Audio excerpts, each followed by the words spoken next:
Hi, this is Mike Spivey with the Spivey Consulting Group. It is September 28th, and the admission cycle is sort of in full swing. By full swing, I just mean that most schools are accepting applications. I don't think most schools are reading applications yet, and that's the gist of this podcast, which is twofold. First, I'm going to discuss the rate at which I think the cycle will progress. And I want to keep this short. We want to get a transcript up for everyone.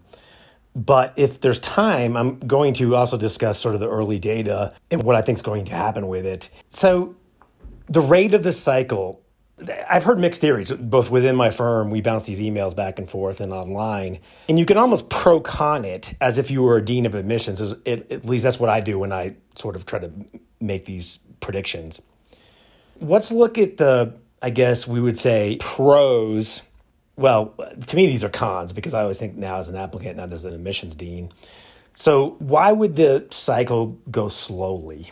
Why would the admit rate go slowly? And there's a little bit of evidence of that. I was talking with another admissions consultant, Moshe at Sharper Statements, and we both noted that it looks like the number of admits in September is less than it has been in the last few years. I am certain if you are on a message board, it probably doesn't feel like that. Every time you see someone say admitted to Duke, ! It feels like the rate for other people is faster. But if I had to guess, and I think not just me, but other people who track this every year, the rate is actually slower right now. So that's one indication. A second indication is I talk to a lot of law schools every week, and they are still almost in sort of shell shock mode from all the adjustments they had to make this summer. Admissions offices just didn't have to change their admissions protocols, their travel protocols, their recruitment protocols. They often had to chip in and help the school with the entire sort of hybrid models, both remote and in-course classroom models. So they were stressed, not stressed in the terms of mental stress, but stressed in the terms of resource stressed all summer long. And they're just sort of regathering from that, which has them sort of at if you're starting to run a lap on the track, they're starting at negative 10 yards because of the summer. But the following reason I think is the most compelling. In admissions, you really rely on past data to make forward-looking decisions, including your pace of admit. One of the things our firm does is we help schools look at their past data to help project the current cycles.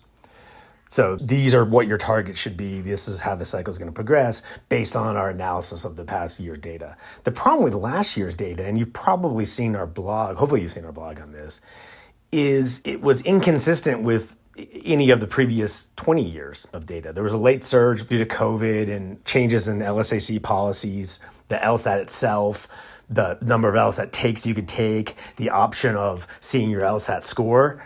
There were so many one-time, and I hate absolutes, but probably only one-shot changes last cycle.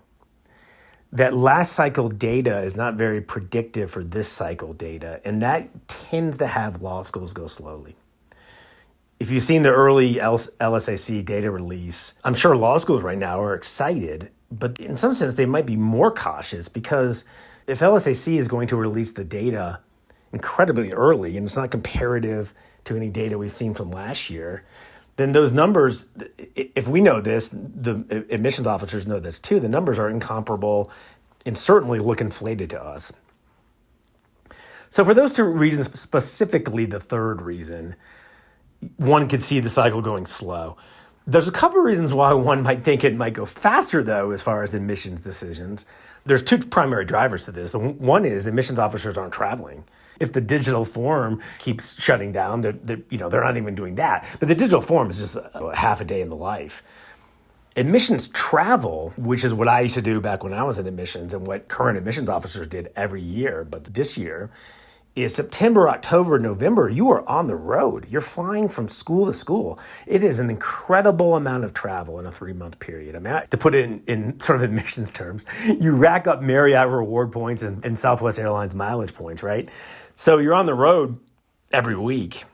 And because of that, file reading gets built up towards December. This is why we've talked long and hard about get your applications in before Thanksgiving, and they're early because for most schools, only a tiny fraction of applications are read in the September, October, November period.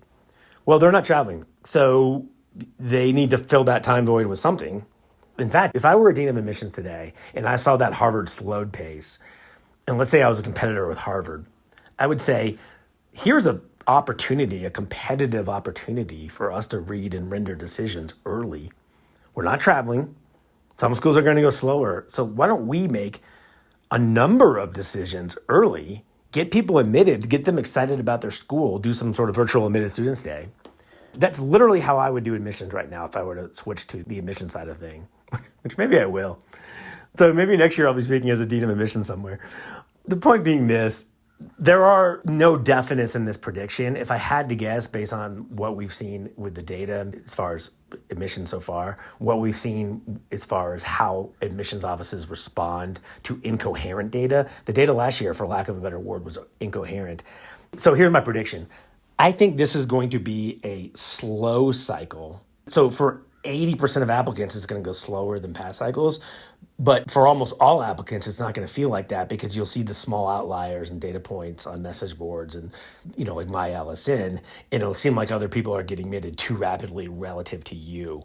So what I would say is hopefully in this sense, this is calming, because if you feel like other people are getting admitted and you're not, that's going to be the vast majority of applicants early this cycle. If I had to guess, I think we're going to see the majority of admitting coming December, January, and February, and maybe a heavy waitlist cycle based on the early data. So let me switch to the early data.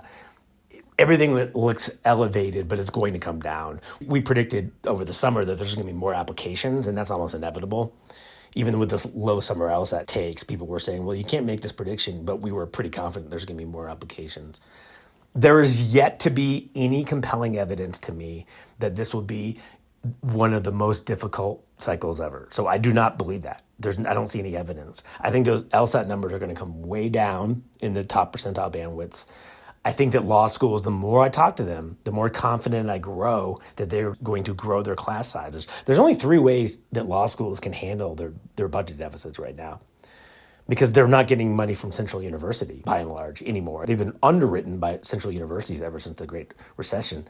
They can cut faculty salaries, they can cut scholarship amount, or they can increase the class sizes. They're not going to cut faculty salaries. They may do some other fancy navigating to reduce the amount they spend on faculty, but it's not like they're going to take a tenured faculty member's salary and reduce that. I think this cycle's applicants may have hit the 1 year where law schools still come over budget on scholarship. This might be the best takeaway from this podcast. In other words, they may be given $6 million to give out, and they actually end up matriculating a class with $9 million worth of merit aid, and then they're going to get bashed by their central universities, and next year they're going to really clamp down on scholarship. So maybe not, but I don't think the scholarship reduction is going to be steep this year. I think that's actually for next cycle applicants. The third way to do it, increase class sizes, and it seems like that might be the direction law schools are trending. To be determined. We're going to follow the data. I think around mid-October, November, the data is going to start coming down, and we'll have a better idea because it'll be a higher percentage of the applicant pool. So this is a pretty quick podcast. We will get the transcript up. I hope this was helpful. This was Mike Spivey of the Spivey Consulting Group.